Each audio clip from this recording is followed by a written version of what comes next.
You right, Warren? How are you? I'm good, thank you very much. Could you start off by telling us where you grew up? I grew up I went to Australia in '66 as an immigrant to build the country with a family. So Perth, Western Australia. And how would you describe your childhood? My childhood was non-existent because I was unwell.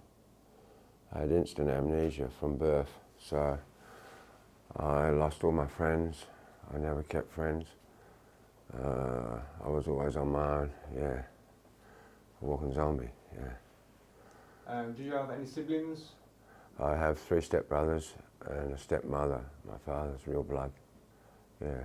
And what's your relationship like with them? My 3 siblings was non-existent, and my mother, she's in an old people's home but non-existent because of my father died and they tried to take all the money.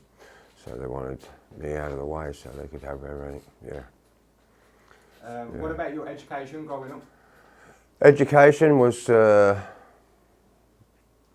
1 year at high school, and then they sent a letter asking for me to be removed. So I was never in the class, I was always getting the cane. So they said, stupid to be here. So I went on to the building sites for my father at 14. Worked on the building sites as a labourer. Got in trouble with drugs, China white heroin.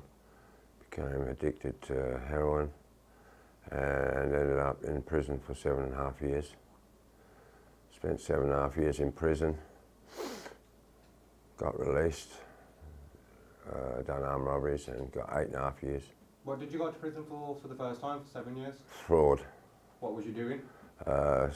Stealing with bank cards, yeah. How much did you make?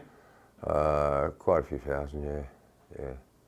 And yeah, the next time round, as I said, was 8.5 for armed robberies, and then I got 12 years for armed robberies. Tell me about the second armed robbery. So what was the situation? What did you do? Situation was just going to the bank and just give a letter or jump the counter and take the money. I was on heroin, so it was just get the money to there so I could buy the stuff I needed, you know.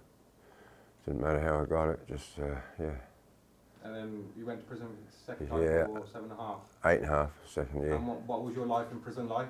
I used to make it I set out a routine every day, so I worked in the gardens and looked after roses and just plodded along, you know.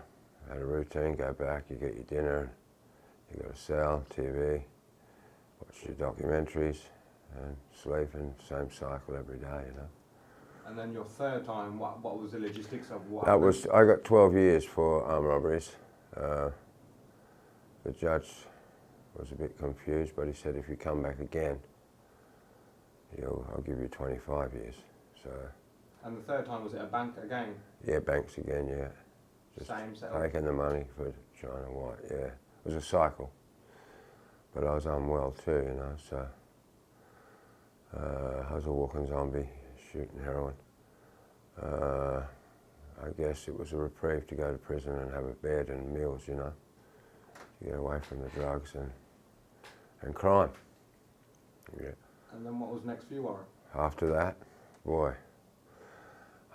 I got out, spent time at the families. That's when the brothers met people that had shooters and that. And what happened? Well, my brothers made friends with people that had used guns, so they tried to get rid of me for an inheritance, over 700,000-800,000 or something, and it didn't work. They tried 6 or 7 times. What did they do?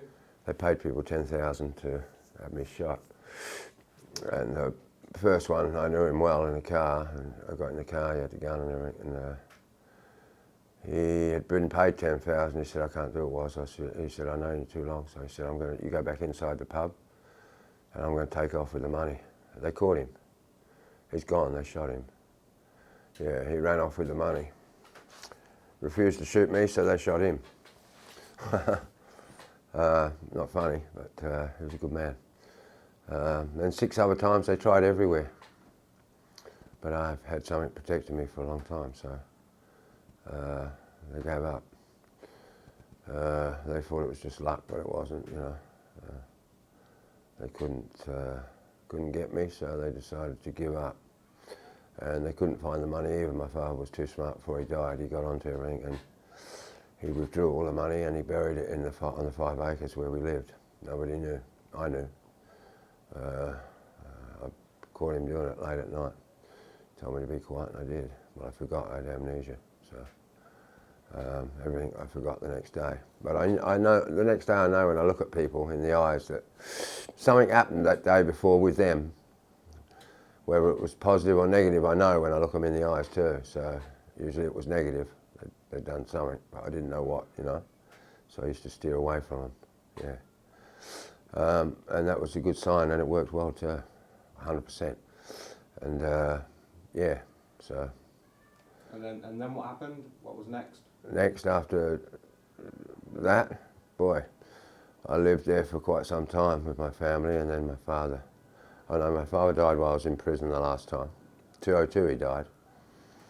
And went to the funeral with I was handcuffed on both sides. And was asked to leave the funeral. And that's my blood father. They're not blood, and they asked me to leave. I thought that was a bit strange. I told them to get effed. And stayed for the funeral. And then from there I took off because it got a bit more rougher around the area. Yeah, when I was younger I got lucky. I used to ride a scramble bike and I saw some people digging a hole and burying something. And when they left I went out into the bush and dug it up. It was $4.5 million in cash, yeah. So I tried to keep them away from me by going to a bikie group and giving them the $4.5 million. I didn't care about the money. I gave them the money and said that I wanted 3 contracts put out on my stepbrothers. They said they wouldn't carry it out, but they'll leave it for a while and they'll watch us. So everywhere I go, there'll always be a guardian watching me in case they move in on me, which they done. They're wonderful. In pubs, there was 4 of them always turn up, sit in the corner watching. And these were real rough bikies too, and they watched everything. One night they stepped in and stopped something, and yeah, they're wonderful. They watched me everywhere. So I had a good rapport with bikie groups in Australia, and they looked after me. Yeah, I think that's probably part of why I survived, yeah. And yeah, I don't know, from there, just lived and then took off. I got married. I went on a fishing boat and I married a girl, German girl. She wanted to stay in the country, and we travelled to Australia and worked on the orchards. I got away from everything, you know.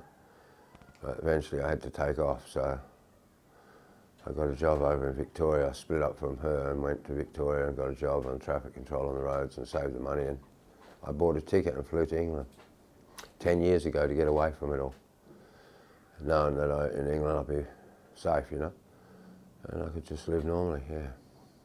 And what's your life in England like today? My life in England today is bad. I'm on the streets now. I had a place, but it turned into a rock den. What happened there? Well, I let one come and stay there, and then all of a sudden there's 5 or 6, and I couldn't remove them because you ask one and they won't go, they all gang up. So I decided to take a walk myself and beg on the streets, and I get food from the shop, right where I was sitting. You found me, and then I get money, you know, from people that go past, yeah. Currently, your addictions, where are you at the moment? I don't really have an addiction. I mean, I smoke a bit of pot, not much, odd pipe, and have the odd pipe of rock or brown heroin. But I see it as like a lolly powder. It's not China white. It's not real, not the real McCoy to me for some reason. If it gets you stoned, but the heroin, but brown heroin, but it wears off quickly, and everyone's percentage is probably about 4%, you know, after it's all been cut, and it's rubbish, and it's selling rubbish to people. But other than that, yeah, just a fizzer here and there, just for a fizz, and don't get a habit, and eat and just sit on the streets and beg for money. It's not hard, it's pretty basic, and that's what I do now. I just started actually. So I see where it goes from here. While you've been on the streets, what's been your scariest experience? No, I've been pretty good on there. You know, I slept in a box and a bloke come past, pissed and started pissing on the box, and I jumped out. I was angry, and he said sorry and that. And he didn't mean to do it and that, and gave me money for the sorry, and that's probably one of the worst. So I've had other groups come past, you know, threatening. I've had others threatening, yeah, you know, 4 or 5, but it never happened. So as far as that goes, a lot of people stay away from the people sleeping on the streets, whether they feel sorry for them or they see them as down and outs and got nothing anyway. So why would you want to rob them? You know, no, they leave a lot alone.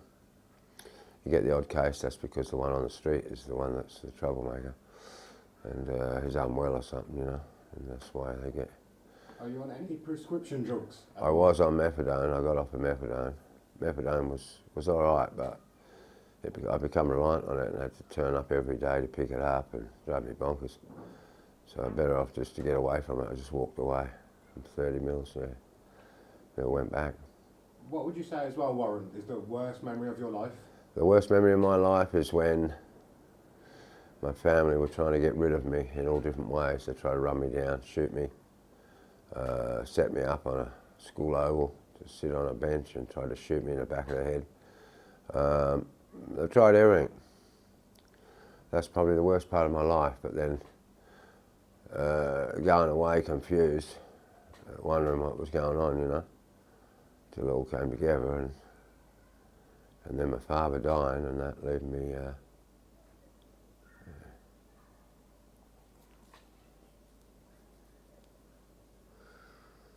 Yeah, leave me on my own. That's it. Do you see a way out of your situation? Yep. Easy. What's that? Easily. The authorities come past, the ones trying to get me all the time to get me into a hostel or get me into somewhere, you know. But I'm not ready for anything like that now. I just want to be left alone. Why so? Why? I enjoy my own company. So keep to myself. Just make my own decisions, and don't have to go along with others, you know. Don't have to do what others say, and I do what I do, and that's it. If I work, sit there begging to get food and get some cash, get a smoke, have a smoke. It's not a bad cycle to do. It's something to do when you're doing nothing, you know, and you got nothing. So it's all right, yeah. What have you learned in your life so far, Warren? In my life, never to let others into your home that smoke rock. I mean, that's turns it into a fiasco all night long, coming and going, you know. I mean, it's ridiculous. People coming and sitting, smoking drugs, leaving the wrappers everywhere, and then just walking out, you know what I mean? It seems a waste of time, you know, for a bit of a fizz off white rock and a smoke of dark brown heroin, which is really 2 stages off of being China white anyway. It's something that's processed just before. And I've never seen any China white on the streets anywhere in England. I can't believe that. And I asked someone, they said, no, that's because we don't want to be laying dead in the streets everywhere. In Australia, it's rife, it's everywhere. What is China white for the people that... China white is the pure grade, hardcore China-Burma border heroin, white rock. It's deadly. Too much, you're gone over. They don't do it here. They do the brown powder. And they think that's hardcore what they're doing. It's a bit of a fizz because after an hour it's out of their system and they're starting to hang out. They call it hanging out again. They've got to go and get some more. It's ridiculous, it's stupid. You water from the eyes and you get a bit of soreness in the muscles, it's nothing. You try and get off a China white. See where you end up for 6 days. In the gutter, spewing in your own vomit. You can't walk, you have to be carried, you know, it's deadly. And I've never seen it here, and they don't acknowledge it either. They don't acknowledge it here in London for some reason, but people that I know. I ask, where's the China white all the time? Nobody knows, you know. And you're next to Europe here, so I can't believe that people don't, you know. I know they're doing it down south, down in country towns down there where the fishermen are, but Nobody up here in the city does China White. If you had one wish, Warren, what would that be? One wish is to be finished, ready for my next life. My next life. That's the one. To stop, get ready for the next one. Do you really feel that way? Yeah. It's coming, yeah. I'm 61, geez. I'm not travelling too well. I'm unwell. So. What's wrong with you at the moment? Oh, I got something wrong inside. I don't know what it is. I'm losing weight a lot, you know. So I just let it plod on. Yeah. How do you feel about that? Are you nervous, scared? Nah, I'm not worried. Not worried at all. Just go from day to day at the moment. That's it. Yeah, day to day. And are you religious at all? no, I'm not religious, but I like the ones in religion, and I guess Jesus was cool. You know, but yeah. And what will you be doing for the rest of today? Today I've got to go back there, probably score and go back and sit and try and get some more cash, you know. Keep watch for the inspector and the police. They come every day, kick you away, kick you down the side street. So they've caught me every time too. I've got to keep watch for them. I get lazy, you know what I mean? I tend not to look that way or that way. And what do they do? Do the police just move you? They get, after a while they give up. They got to come and do it and that and take your name and all, you know, it's just formal rubbish, you know. What they're going to do in that, you know, take the sleeping bag off and you're just sitting on the street, aren't you? They can't say you're begging. So put the sleeping bag away and just sit there. There's nothing they can do. They know the regular ones that are there all the time and, you know, they can't do anything about it really. Yeah. Are you glad you've done this interview? Of course I have. I'm glad I've done it and hopefully people will see something from it, you know. And before we finish, Warren, is there anything you want to say? Not really, just, you know, a lot of people are not aware of what's around them, you know. You see everybody walking down the streets, people have got things to do, but you look at a lot of the others, they're doing nothing. They're walking the streets, they're clean, but they've got nothing to do with their time, they just walk the streets. And a lot of people are in misery at the moment, and it's hard for them, you see it in their faces. A lot of people don't realise, still a lot of people are unwell on the streets too, you know. You see it in their faces too, if you look at everyone, you see them, they're unwell, but, well, I guess they got a bit of pressure themselves in some in the walks of life. But everything will come out, work out, you know what I mean? Thank you, Warren. That's all right, no worries, man, bless.